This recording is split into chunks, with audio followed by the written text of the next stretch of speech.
안녕하십니까. 길수아파TV 이정구입니다. 오늘 소개해드릴 비즈니스 모델은 에어비앤비입니다. 공유라는 개념과 플랫폼이라는 서비스 체계를 도입한 비즈니스 모델을 소개해드리겠습니다. 에어비앤비는 2008년 8월 설립된 미국 샌프란시스코에 본사를 둔 세계 최대 숙박 공유 서비스 회사입니다. 이 회사는 인터넷 플랫폼 서비스로 숙박업계 최고의 회사이며 가장 많은 사람들에게 공유 경제의 성공 모델입니다. 현재 191개 국가 34,000개 이상의 도시에 진출해 있으며 이용자는 6천만 명이 넘고 있으며 28억 8천만 달러 매출을 기록했고 순이익도 12억 달러 이상으로 IPO 이후 최고치를 찍었다고 합니다. 기업 가치는 약 300억 달러로 우버와 함께 가장 주목받는 스타트업으로 뽑히고 있습니다. 에어비앤비는 3명의 평범한 직장인이었던 브라이언 체스키, 조 게비아, 블레 차르지크가 자신들이 살고 있는 아파트 거실에 에어베드와 아침 식사를 제공하는 민박 사업에서 시작하였습니다. 샌프란시스코에 열리는 국제 디자인 컨퍼런스로 인해서 시내 모든 호텔방이 동인하자 이에 차근한 빈 방을 공유하면서 에어비앤비가 탄생하게 된 것입니다. 오스트월드는 그 가치 제한의 정의를 회사의 제품 및 서비스에 대한 전반적인 관점에서 봐야 된다고 얘기를 했습니다. 여기에서 가치는 바로 고객이 필요로 하는 니즈를 충족시켜 주어야 한다는 것입니다. 에어비앤비가 처음 숙박 공유 사업을 시작하면서 파악한 고객의 어려움은 크게 세 가지였다고 합니다. 높은 가격, 문화적인 괴리가 있는 숙박시설, 숙박 제공자와의 어려운 연결, 이 세 가지입니다. 가치 제한의 분석에서 가장 먼저 진행을 할 부분은 이러한 고객의 어려움 또는 곤란한 상황인 문제의 인식입니다. 이런 문제 인식에 대한 해결책이 가치 제한의 내용이라고 할 수 있습니다.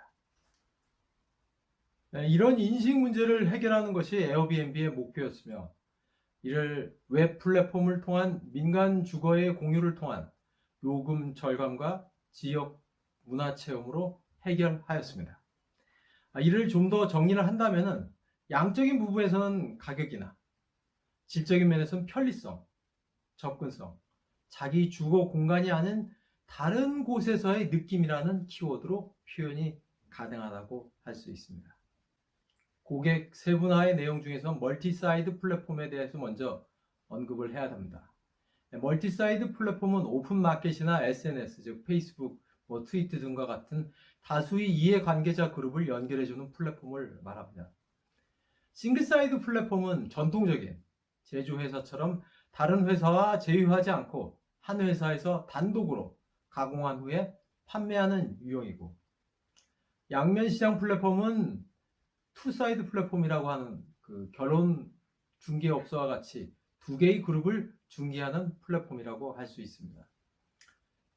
에어비앤비의 경우 최소 2개 이상의 고객군을 가지고 있으며 이들은 서로 의존적인 관계를 하고 있음을 알 수 있습니다.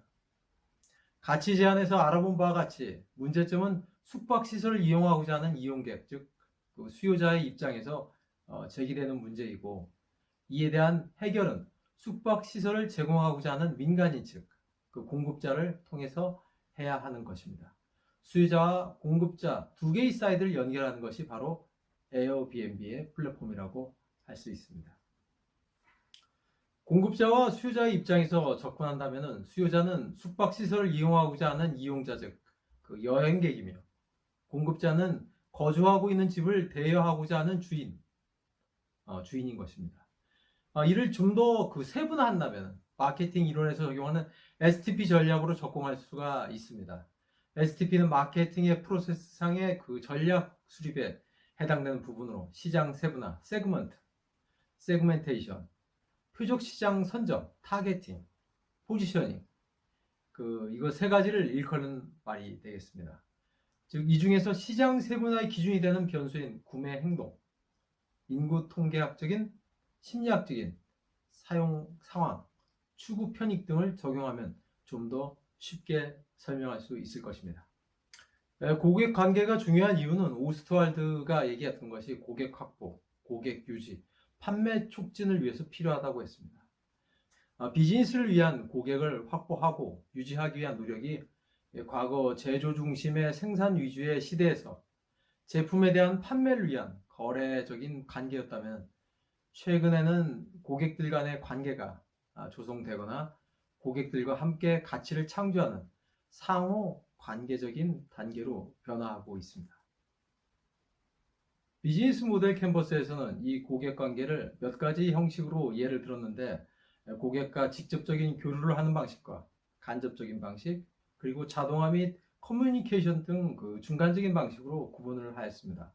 고객에 대한 중요성, 고객의 성향에 따라서 적절한 방식을 선택할 수 있는데, 에어비앤비는 온라인이라든지 모바일 기반의 서비스에 고객과 미디어, 커뮤니케이터, 즉 여행, 출장 프로그램, 호스트 등의 그 추천 프로그램 등 다양한 내용을 통해서 고객과의 관계를 확립했습니다. 지금까지 에어비앤비의 비즈니스 모델에 대해서 소개해드렸습니다. 비즈니스 모델 캔버스 그 BMC 전부에 대해서 소개해드리지 못하는 것은, 제가 유튜브를 할 때 유튜브가 너무 길면은 중간에 포기하게 되더라고요. 그래서 사실 나중에 보면 되는데 그게 잘 안 되더라는 것을 제가 직접 경험해서 이 정도에서 소개를 마칠까 합니다. 감사합니다. 다음에는 좀 더 알찬 내용으로 다시 찾아뵙겠습니다. 구독 버튼도 부탁드리겠습니다. 감사합니다.